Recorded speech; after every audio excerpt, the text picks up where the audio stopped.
Voilà, donc je vous invite à poursuivre la lecture du livre de Néhémie.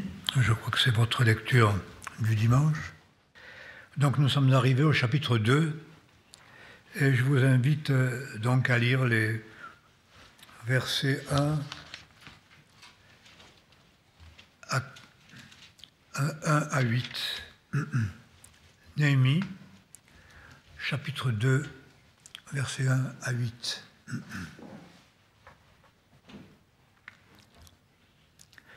Au mois de Nisan, la 20e année du règne d'Artaxerxès, le vin était devant lui. Je pris ce vin et je l'offris au roi.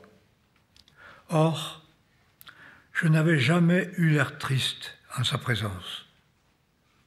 Le roi me dit : « Pourquoi as-tu le visage si sombre, puisque tu n'es pas malade ?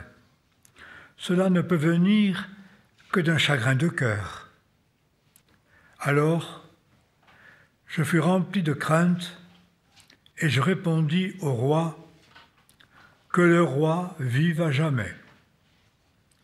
Comment n'aurais-je pas le visage sombre quand la ville, lieu des tombeaux de mes pères, est dévastée et que ses portes ont été consumées par le feu ? » Le roi reprit : « Que veux-tu me demander ? » Alors, j'adressai une prière au Dieu des cieux.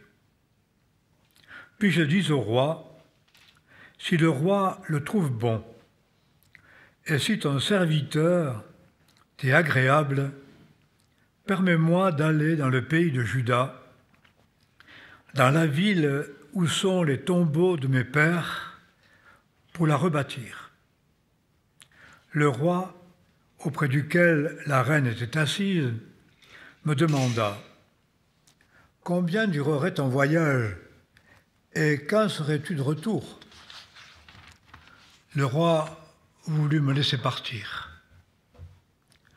Quand je lui indiquai le temps qui m'était nécessaire, je dis encore au roi : « Si le roi le trouve bon, qu'on me donne des lettres pour les gouverneurs des pays au-delà du fleuve, afin qu'ils me laissent passer jusqu'à ce que j'arrive en Juda.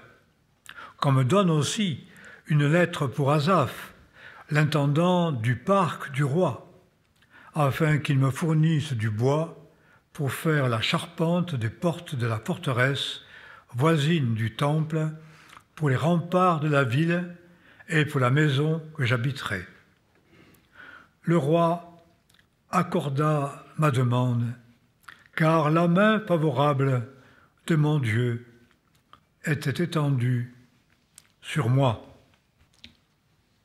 Je voudrais lire encore quelques textes de la parole. On va prendre des textes dans le Nouveau Testament.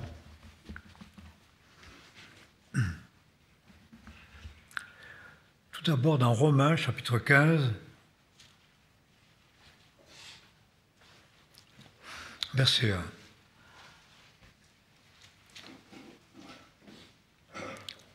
1.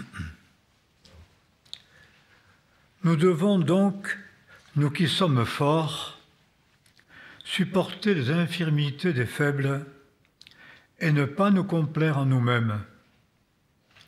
Que chacun de nous complaise à son prochain, pour le bien, en vue de l'édification. Le Christ, en effet, n'a pas eu de complaisance pour lui-même, mais il est écrit : « Les outrages de ceux qui t'outragent sont tombés sur moi. » Or, toutes les choses qui ont été écrites auparavant l'ont été pour notre instruction, afin que par la patience et par la consolation que donnent les Écritures, nous possédions l'espérance. Que le Dieu de la patience et de la consolation vous donne de vivre les uns avec les autres en bonne intelligence, selon Jésus-Christ, afin que d'une même bouche vous rendiez gloire à Dieu, le Père de notre Seigneur, Jésus-Christ. nous lisons dans 2 Corinthiens,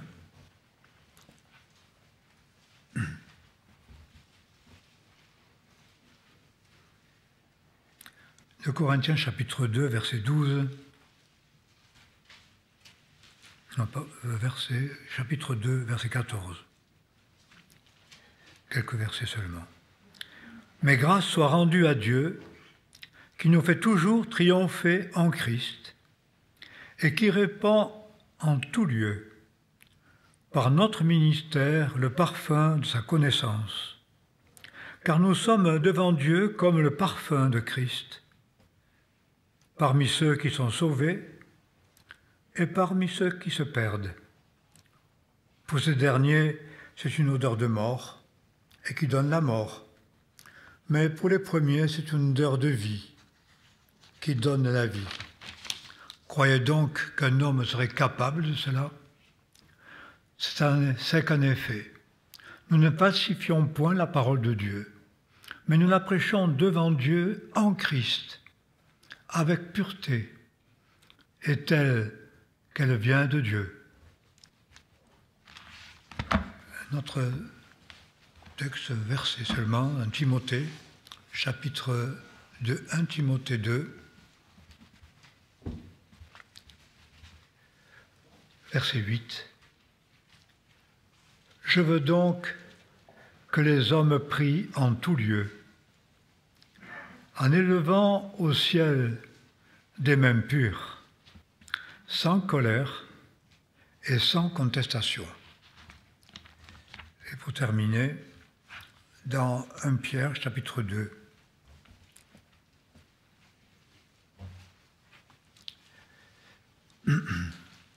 verset 11.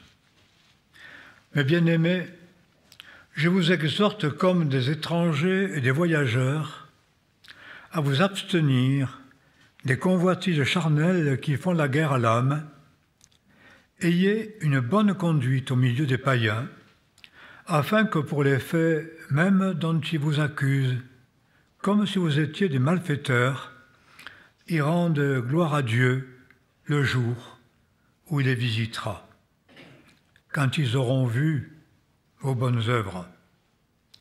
Soyez soumis à cause du Seigneur à toute institution humaine, soit au roi en sa qualité de souverain, soit au gouverneur délégué par lui pour punir les malfaiteurs et pour honorer les gens de bien, car c'est la volonté de Dieu qu'en faisant le bien, vous réduisiez au silence l'ignorance des insensés. Conduisez-vous un homme libre, non pour faire de la liberté un voile qui couvre la méchanceté, mais pour agir comme des serviteurs de Dieu. Honorez tous les hommes, aimez vos frères, craignez Dieu, rendez honneur au roi. Néhémie est bien l'exemple de la personne qui accomplit ces paroles. Néhémie était donc dans une situation extrêmement particulière, né sur la terre d'exil. Je pense souvent qu'en tant que chrétiens, nous sommes un tout petit peu comme Israël à Babylone, sur une forme de terre d'exil, puisque nous ne sommes pas de cette terre, nous sommes héritiers de la cité céleste, gens de la maison de Dieu, enfants du royaume, témoins sur la terre. C'est ce qu'est l'Église exilée, en attendant le jour où elle sera réunie au sein dans le ciel. Nous connaissons ce message plein d'espérance que nous oublions souvent, et c'est ainsi que nous oublions aussi qui nous sommes. Contrairement à Néhémie, nous le voyons, nous le verrons, n'a pas oublié qui il est, même dans cette circonstance très particulière. C'est un échanson du roi. Donc, un homme de confiance, c'est ce roi, au fond, dominateur, puisque Israël est en exil et un peuple d'esclaves, dans ce pays étranger, esclave. Et lui, homme de confiance du roi, qui est pour Israël l'oppresseur, celui qui les domine et qui exerce une autorité qui les rend esclaves. Mais cet homme avait donc gagné, par un concours de circonstances que nous ne connaissons pas, mais parce que Dieu a dirigé sa destinée, pour être échanson du roi, homme de confiance il en est, puisqu'on sait qu'à cause des intrigues de cour, le roi court un très grand danger d'être empoisonné. Donc Néhémie était échanson, vivait pour le plaisir du roi, et je ne sais pas si vous mesurez la difficulté de paraître joyeux dans une telle circonstance, servir au plaisir, puisque l'alcool est un plaisir s'il en est pour les rois, c'est encore plus un plaisir plus grand que le manger et le boire. Et cela permet de jouir de tous les plaisirs. Il était là pour le plaisir du roi, un échanson, donc dépendant de ce dominateur qui pouvait être exécré par lui, puisque Néhémie n'avait rien oublié de son statut, ni de sa famille, ni de ses pères. Mais il avait gagné sa confiance et il avait cette fermeté et cette, je crois, dépendance de Dieu qui lui permettait d'avoir un visage toujours épanoui dans la présence du roi. Non seulement il courait les dangers pour lui, puisqu'il fallait goûter les vins de pas qu'ils soient empoisonnés, non seulement il servait au plaisir du dominateur et de l'envahisseur, non seulement il savait pas quelle était l'issue et la fin de cette chose, ni même le sens de ce qu'il y faisait. Il ne pouvait parler, il servait au plaisir de ce dominateur, et on sait combien ils étaient violents, méchants, sévères, meurtriers. C'était la loi des Mèdes et des Perses, c'était une loi, quiconque la transgressait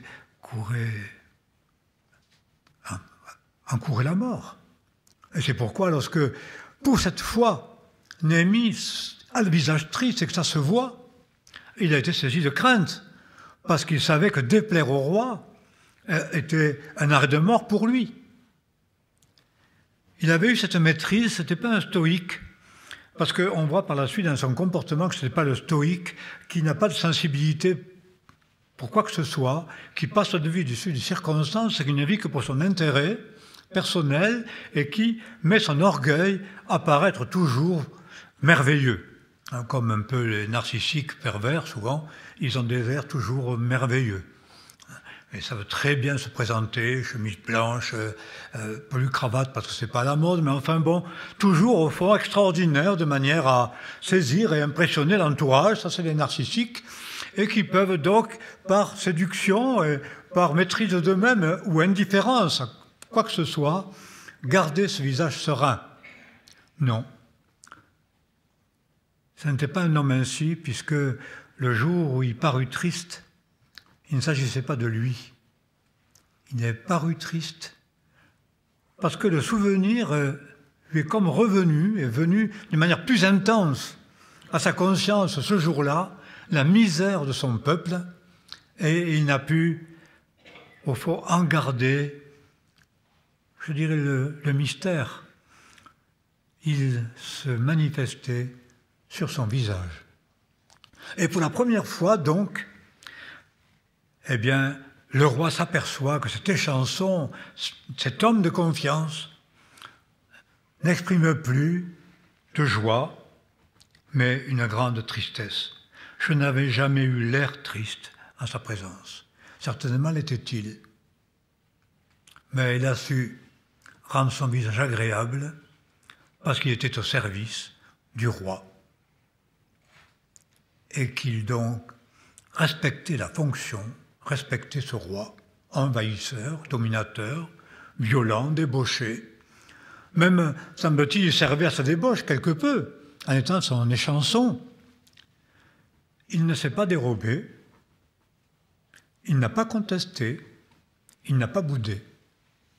Je pense que très souvent, nous avons un visage très triste parce que simplement, nous sommes dans une forme de bouderie. Les circonstances qui sont les nôtres sont des circonstances défavorables, des circonstances affligeantes, et au fond, volontairement, on devient une trouble-fête. Pas besoin d'aller à la cour des rois ni ailleurs, mais c'est déjà au travail, et puis c'est déjà à la maison, au sein du couple. On boude parce qu'on n'est pas satisfait de sa condition, parce qu'on n'a pas obtenu ce qu'on désire, et puis que ce qu'on souhaite, c'est qu'au fond de soi-même, on exige, et la frustration est insupportable, et ne comprenant pas le sens de ce qu'on fait. Parce qu'ici, comment voulez-vous qu'un échanson du roi, dans ces conditions, comprenne le sens de sa place auprès du roi? Qu'est-ce qu'il avait à faire? Quel sens avait son labeur? Quelle vocation pouvait-il exercer? Échanson du roi. Le servir à table, lui verser le vin, etc. Et être constamment en situation, enfin dire, d'observation. Paraître content, paraître joyeux, être courtois, et au fond aussi souhaiter une longue vie à ce roi que peut-être on aurait pu espérer voir disparaître. Au roi vit éternellement. Alors, quel vœu insensé quand il s'agit d'un dominateur. C'est une situation tellement paradoxale, tellement incompréhensible. Quel sens avaient les choses? Et quelle donc tant que de raisons d'être triste et au fond de bouder la joie de ce roi. Un visage boudeur. N'accepte pas l'autorité qui est au-dessus de nous, n'accepte pas le service qui est le nôtre, n'accepte pas notre situation, n'accepte pas les épreuves, les souffrances. Il faut en comprendre le sens, et aussi longtemps que le sens ne nous a pas été expliqué, nous nous réfugions dans une bouderie et une tristesse offensante pour ceux qui se réjouissent, incapables d'être heureux avec ceux qui sont heureux, incapables aussi de pleurer avec ceux qui pleurent, alors que c'est cela l'attitude du chrétien. Accepter de se réjouir avec ceux qui se réjouissent, pleurer avec ceux qui pleurent. La véritable sensibilité chrétienne d'un enfant de Dieu, d'un serviteur et d'une servante de Dieu, eh bien celle-là, où qu'il soit, quelle que soit la circonstance, plus défavorable que ça, plus incongrue, plus contradictoire que cette situation de Néhémie à la cour du roi comme échanson, je pense que ça ne se trouve pas. Esclave d'un peuple d'esclaves, soumis depuis 70 ans, né donc en esclavage, loin de, on peut dire, de son peuple, sans se distancer de son peuple, c'est ce qui va révéler quand il va parler au roi. Ce n'est pas un homme qui a profité de sa situation d'homme de confiance, de participant à la fête. Comprenez le tiraillement. On peut éventuellement, en oubliant tout, faire semblant d'être heureux. Même se tromper soi-même, comme si on était quand même heureux. Mais Néhémie n'est pas comme ça. Il sait tout, lui connaissant toutes choses. Voilà. Nous retrouvons aussi la même attitude de Jésus lorsqu'il a lavé les pieds de ses disciples, connaissant toutes choses, sachant qui était celui qui le livrerait, sachant qu'ils allaient tous l'abandonner, que seuls Jean suivrait de loin, encore timidement. Connaissant toutes choses, il leur lave les pieds quand même, c'est-à-dire un cœur vainqueur de l'adversité. En toute connaissance de cause, pas dans l'oubli. Bon, au fond, je jouis d'une bonne position, mon peuple, tant pis. Nous retrouvons exactement la même attitude, la reine Esther avec Mardochée. Ce qui, au fond, étant dans cette situation, je dis si contradictoire, si incongru, si paradoxal, si incompréhensible, ne pouvant trouver sens. Et cette peine de l'âme qui ne trouve pas sens à ce qu'on fait et qui, par devoir, doit accepter de vivre l'inverse de ce qui peut paraître logique quant à l'expression de l'émotion, quant à l'attitude, l'action et même les propos éventuellement il ne serait jamais arrivé là, dans une attitude de contestation, de révolte, de mépris, de jugement, je dirais de simple bouderie. Je me souviens, la bouderie qui exprime l'aigreur, mais qui est expression de vengeance. J'avais une amie qui était boudeuse, fort intelligente pourtant, mais boudeuse. Et elle me raconte cette histoire, elle me dit oui, je suis boudeur, mon mari me le reproche, je suis boudeuse, mais bon, elle le mérite bien. J'ai dit, tu sais, la bouderie, c'est de la vengeance. C'est une contestation, c'est une colère, c'est de la vengeance. De la vengeance? Non, je ne souhaite pas qu'il meure. Quand même pas, hein, et encore.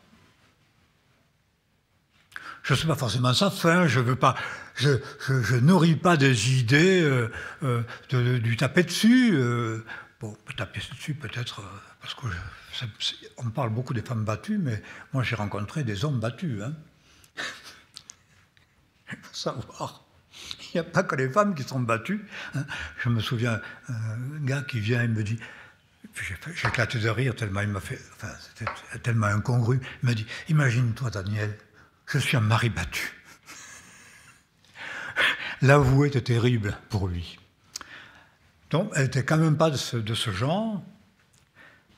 Je lui dis, c'est de la vengeance, parce que tu fais payer à ton mari les chagrins qu'il t'a imposés. Faire payer à l'autre, faire payer à l'un envahisseur. Il ne va quand même pas croire que je vais lui servir le vin et que je vais encore faire des risettes. Je trahirai mon origine, je me trahirai moi-même, je trahirai tout mon peuple. C'était le roi qui régnait dans ce pays et que Dieu lui avait demandé de servir parce que telle était la place que Dieu lui avait assignée. Et là, sans bouderie, il servait. Avec fidélité, il avait la confiance absolue du souverain par sa fidélité. Il ne faisait pas payer au roi les conséquences de son attitude. Alors elle me répond, cet ami, me dit, en fait, finalement, c'est vrai. Parce que, suivant le reproche que je nourris contre lui, je décide du nombre d'heures que je bouderai pour le lui faire payer. Je veux qu'il le comprenne. La bouderie était une vengeance. Faire payer à l'autre le prix de ce qu'il a causé comme peine. La peine que ces rois imposaient à Israël, si on lisait l'histoire, c'était une horreur. Et mériter toute forme de vengeance, en tout cas nourrir l'aigreur, et en aucun cas servir à son plaisir. Il n'avait pas de réponse quant à sa situation. Il ne savait pas quand elle allait finir, il n'y avait pas de terme pour paraître devant le roi. C'est lui qui le dit de lui-même, je ne parus jamais devant le roi avec le visage triste. Il accomplissait son service avec fidélité. Je pense qu'il y aurait beaucoup de problèmes d'équipe, beaucoup de problèmes de mission, beaucoup de problèmes d'église, beaucoup de problèmes de couple dans les foyers, et beaucoup de problèmes personnels et intérieurs vis-à-vis de Dieu. Pourquoi cela? Je veux l'explication. Voilà. Il me faut trouver un sens à cette chose-là et la comprendre. Et tant que je n'ai pas compris, je n'accepte pas la consolation. Voilà. Il est impossible de donner la moindre consolation à quelqu'un qui est comme cela. Il est dans la résistance. Il est dans le refus. Il demande des comptes. Et je pense que très souvent, notre bouderie vis-à-vis des frères et sœurs, vis-à-vis de nos conjoints, de nos enfants, de nos parents, qui est vengeance maintenue et conservée dans le cœur, vient de cette résistance aux circonstances et l'exigence d'en avoir une explication.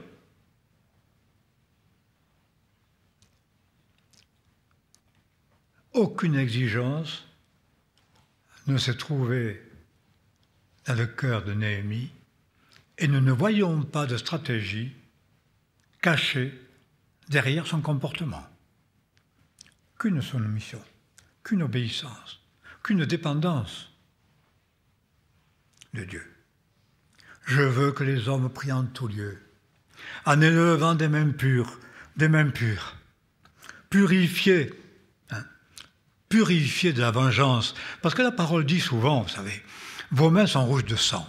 Alors bien sûr, nous ne sommes pas des criminels, et encore, je pense qu'il y a plus de criminels aujourd'hui sur la terre que ce qu'on pense, si jamais les avortements après 3 mois, et peut-être avant ça, je ne sais pas, mais en tout cas après 3 mois, sont simplement tués des innocents. Du sang versé. Tout simplement. Voilà ce que c'est un avortement, du sang versé. Vos mains sont rouges de sang. Il n'y a pas de consolation, il n'y a pas de purification. S'il n'y a pas de repentance, le sang de Jésus purifie de tout péché, y compris du sang versé. Mais la colère, la vengeance, l'irritation, n'est-ce pas là aussi une manifestation dans le cœur de ce qui est sang versé? Puisque Dieu dit, celui qui dit à son frère fou, insensé, est un meurtrier. Le meurtre dans son cœur, la vengeance dans son cœur. Et toute la rébellion, je dirais, de toute communauté, toute personne, toute communauté, vis-à-vis de l'autorité établie, le refus de participer, je dirais, à la République et à ses lois et à ses principes. Parce que nous sommes sur une telle terre d'exil, alors nous boudons ces autorités que nous considérons comme légitimes, parce qu'il ne s'agit pas de ne pas y voir clair et de ne pas savoir, mais en toute connaissance de cause, d'être dans une attitude de paix pour prier. Je veux que les hommes prient en tout lieu, en élevant des mains pures, sans colère ni contestation. Donc des mains pures, des mains qui sont lavés par le sang de Jésus-Christ, de toute souillure et de tout péché, y compris cette violence, cette vengeance de notre génération, de nos cœurs. Refus de circonstances, refus de l'enfant, refus de l'obéissance, refus du patron, refus du mari, refus de la femme, refus, tant de choses, tant de refus. Et surtout, bien sûr, alors quand vient l'épreuve, refus de l'épreuve et contestation. Voilà nos cœurs. Et pour prier, eh bien, il faut être, comme ici, Néhémie nous montre l'exemple. Visage serein. Et finalement, il exprime une tristesse, mais ce n'est pas sa tristesse. Le roi a été perspicace, il a dit « Pour avoir l'air si triste, il faut que ce soit une peine de cœur », c'est-à-dire la frustration d'une passion, l'expression d'une douleur, d'une passion insatisfaite. Voilà. Pour avoir cette tête, il faut tomber amoureux, et puis voilà, on n'a pas ce qu'on veut. Frustration de passion non assouvies. Ce que chacun peut vivre à un moment ou à un autre dans sa vie, vivra forcément. D'où viennent les luttes, d'où viennent les querelles, sinon des passions qui guerroient dans vos membres. Vous convoitez, vous ne possédez pas, vous voulez obtenir, vous êtes meurtrier, envieux. C'est le Nouveau Testament qui dit cela.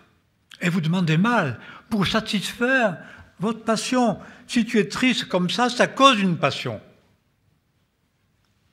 Ça aurait pu être fatal pour lui, et Néhémie saisit de crainte. Il sait les conséquences qu'il peut vivre, simplement pour avoir donné au roi le déplaisir d'un visage triste au moment de la fête, d'avoir été donc trouble-fête. Il a troublé son vin, il a troublé son bonheur. Cet homme de confiance, voilà, maintenant il est triste, ne participe pas à sa joie. Très dangereux, parce que les despotes vous tuent pour beaucoup moins, ou vous éloignent de leur cour, Hein. Les séducteurs, les narcissiques, aujourd'hui on voit beaucoup de narcissiques pervers, mais ils sont comme ça. Si vous ne faites pas ce qu'ils veulent, ils vous écartent pour toujours de leur vie. Et ça fait tellement mal d'être écarté par ces séducteurs-là qu'on ferait parfois presque tout pour que ça n'arrive pas. Mais ils risquaient cela. La mort, saisi de peur, saisi de crainte. On dit, un chrétien qui est dans la paix du Seigneur ne connaît pas de crainte. Ben écoutez, alors on est plus fort que l'apôtre Paul, parce que, bon, déjà, quand Satan a attaqué Jésus à Gethsémane, eh bien, il était saisi d'angoisse. Et quand l'apôtre Paul parlait de sa vie, il disait lutte au dehors et crainte au dedans. Il est une fausse piété qui, au fond, laisse entendre qu'on ne soit pas atteint par les détresses, par les malheurs, par les souffrances, qu'elle ne puisse pas atteindre notre âme et qu'on ne puisse pas avoir des craintes. Il a été saisi de crainte, Paul a eu des craintes. Jésus, confronté à la puissance des ténèbres, avant de les vaincre à la croix, a été saisi d'angoisse et suait des grumeaux de sang. C'était une preuve d'extrême angoisse, d'extrême persécution psychique. Et là encore, toutefois, Seigneur, ta volonté. Et nous voyons donc cet homme élevé à la cour, non gagné par, comme Daniel d'ailleurs, par les mets, il ne voulait pas se souiller par les mets et le vin que le roi buvait. Pour eux, c'était un ascétisme à l'époque, qui n'est pas la règle d'une vie chrétienne dans le Nouveau Testament. On peut l'être, mais c'est des préceptes qui ne servent à rien. Mais ils ne voulaient pas se souiller, ils ne voulaient pas participer à ces choses, mais par contre, ils étaient des hommes de confiance à leur cour. Ils avaient l'appui du roi, mais ils étaient en danger de mort tout le temps. Et voilà que Néhémie, saisi de crainte, en plein repas, prie. Il invoque le Dieu des cieux. Je veux que les hommes prient en tout lieu, en élevant des mains pures, sans colère ni contestation. La possibilité de s'adresser à son Dieu à l'instant pour recevoir l'inspiration de paroles d'une grande sagesse, parce qu'on voyait bien que Néhémie n'était pas sans intelligence, on pourrait dire pas sans projet au fond, dans son cœur. Il savait dont il avait besoin. Et il reçoit cette sagesse de demander au roi. Alors, l'impossible, parce que ceux qui demandent, c'est pas peu de choses. Et il va demander tout ça en présence de la reine. C'est bizarre, en présence de la reine. Hein? Ils étaient assis, donc c'était bien pendant le repas, la reine assise à côté de lui. Voilà. Et il va demander au roi, devant la reine, quelque chose peut-être que la reine n'est pas toujours disposée à donner. Les chansons, l'homme de confiance, auprès de qui les sert, qui ne les a jamais trahis et qui est toujours heureux, va demander à son mari l'impossible. Oh, moi je sais que, humainement parlant, par moments, lorsqu'on m'a demandé certaines choses qui m'ont paru exagérées, ce qui m'a aidé à dire non, c'est que j'étais sûr que ma femme ne serait pas d'accord. Les hommes sont parfois plus versatiles que les femmes, en tout cas raisonnent moins facilement de manière sage. Ils peuvent se laisser séduire par les chansons qu'ils aiment. Les femmes un peu moins. Donc la femme était là, la gardienne du seuil, la reine de la ruche. Sans vouloir broder, je pense que c'est possible, puisque ça nous est dit. Donc en plein repas, une vie spirituelle se manifeste là, de communion avec Dieu, il invoque le Seigneur. En tout lieu, en toutes circonstances, en relation avec son Dieu, prêt à l'invoquer pour recevoir ses paroles. on ne sait pas ce qu'il faut dire, on ne sait pas ce qu'il faut demander. Mais ce qu'il faut dire et ce qu'il faut demander, cette sagesse nécessaire à celui qui n'a pas de sagesse, qui la demande à Dieu, qui donne sans faire de reproches.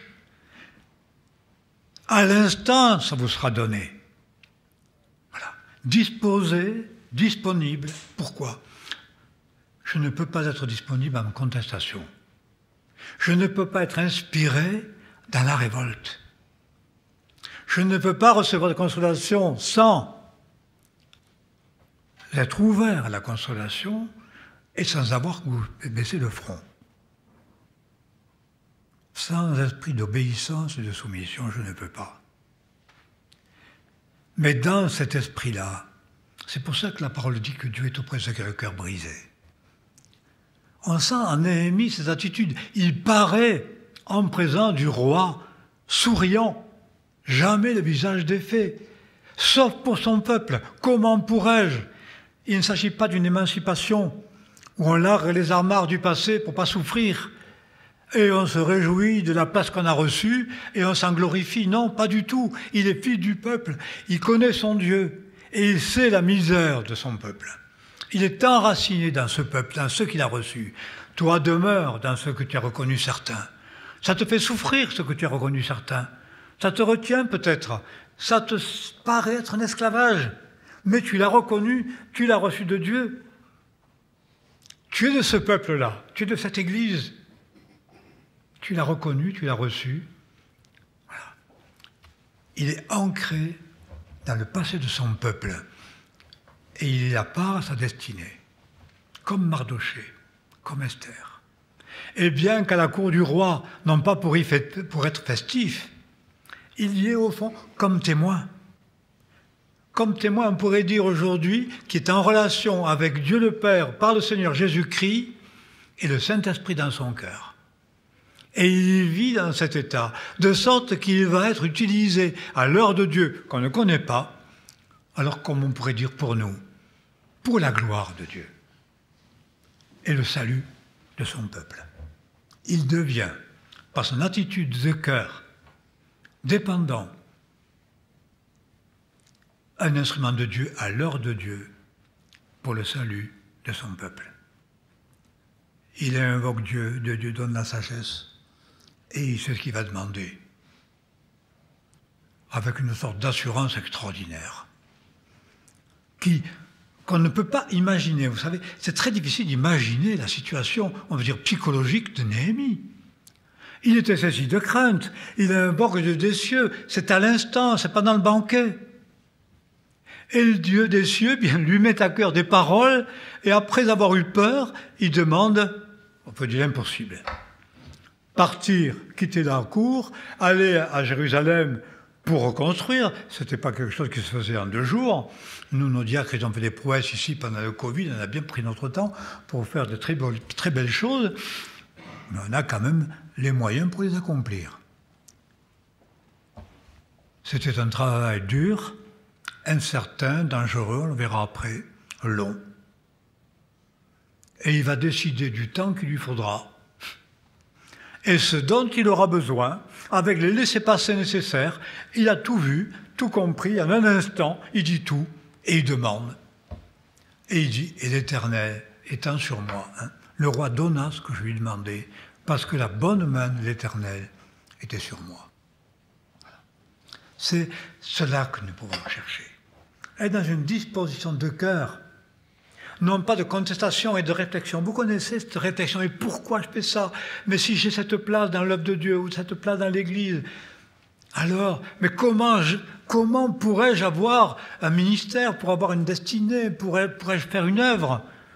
Je suis là, et chanson du roi, en plus un sauvage, un méchant, un violent, un oppresseur. Il ne se pose pas ces questions, on ne voit pas.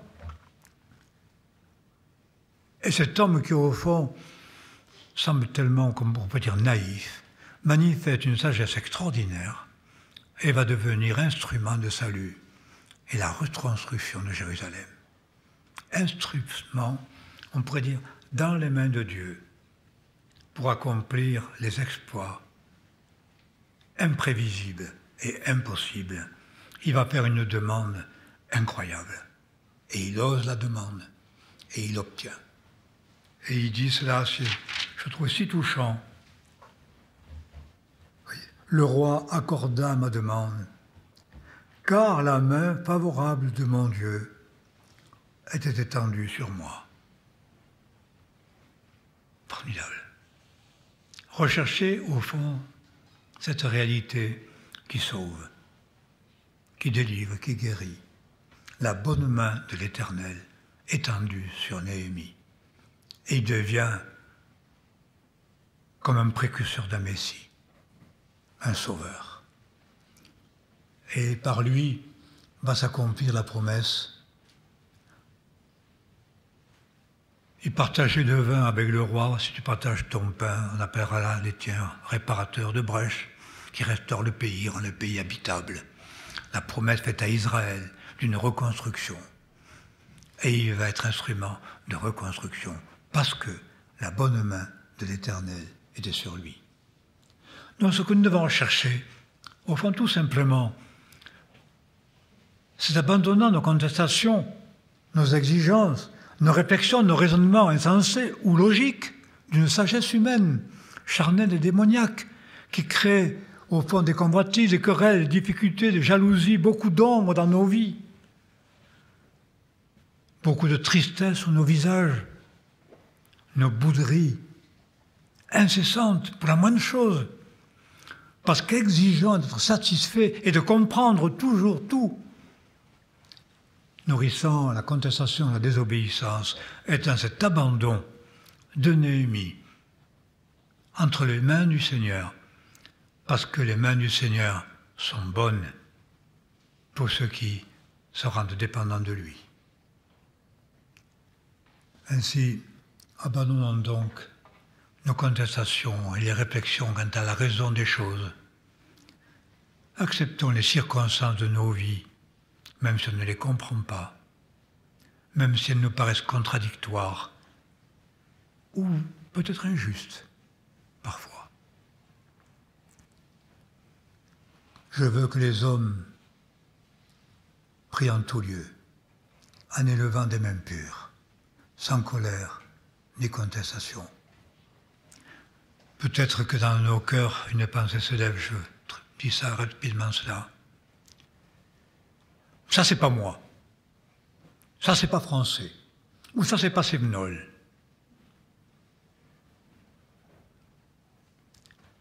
Il a parlé de son peuple, mais pas pour se singulariser ni pour exiger. Il a manifesté son désarroi par rapport à son peuple. Son désarroi peut-être dans nos circonstances par rapport aux épreuves que connaît l'Église, que nous avons dans nos vies. La mise à l'épreuve d'un Covid qui dure et nous n'en savons pas le terme. La solitude qui est attachée, l'inquiétude qui est attachée, le danger qui est attaché, le désordre jusque dans l'Église.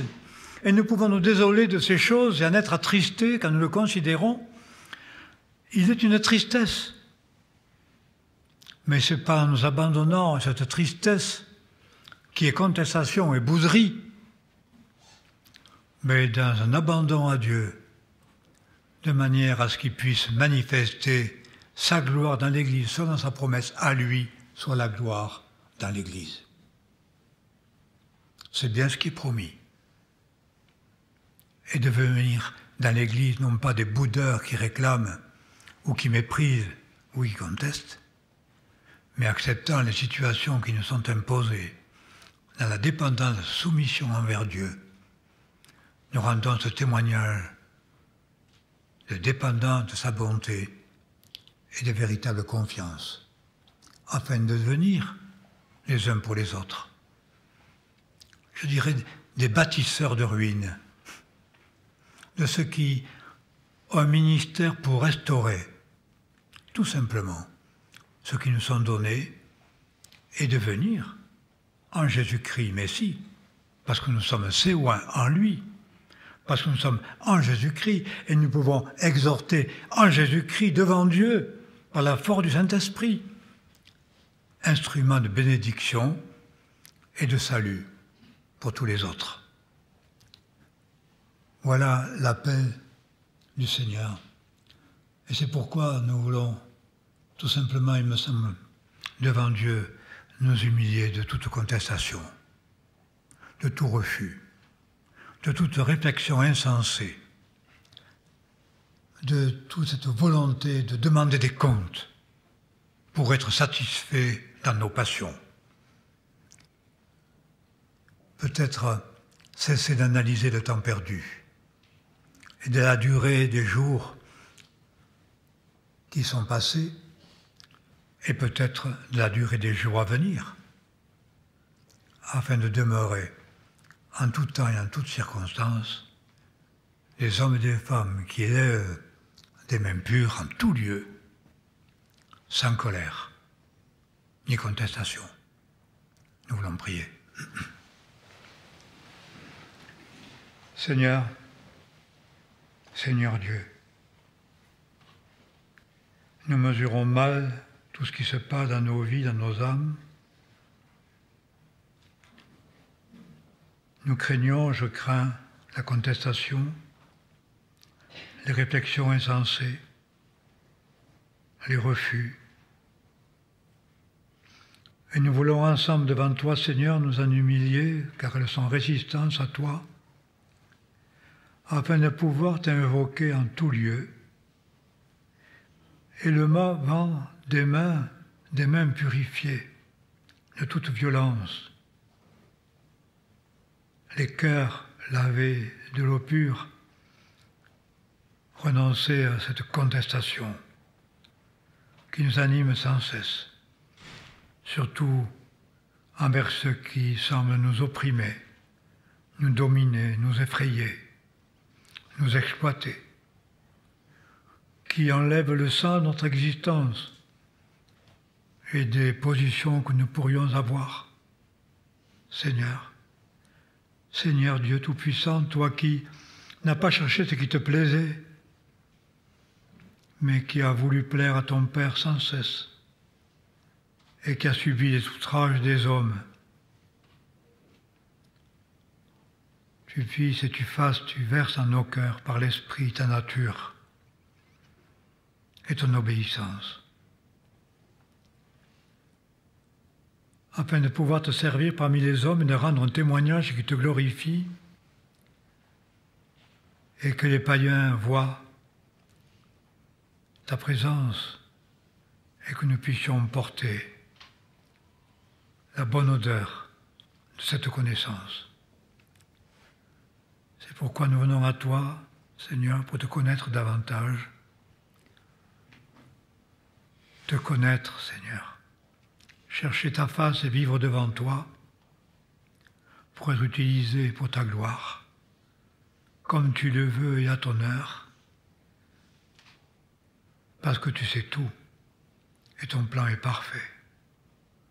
Nous voulons ensemble dans l'Église te bénir déjà, dès à présent, et te glorifier, te remercier pour cette heure. Oh oui, que ta gloire soit dans l'Église en Jésus-Christ. Amen.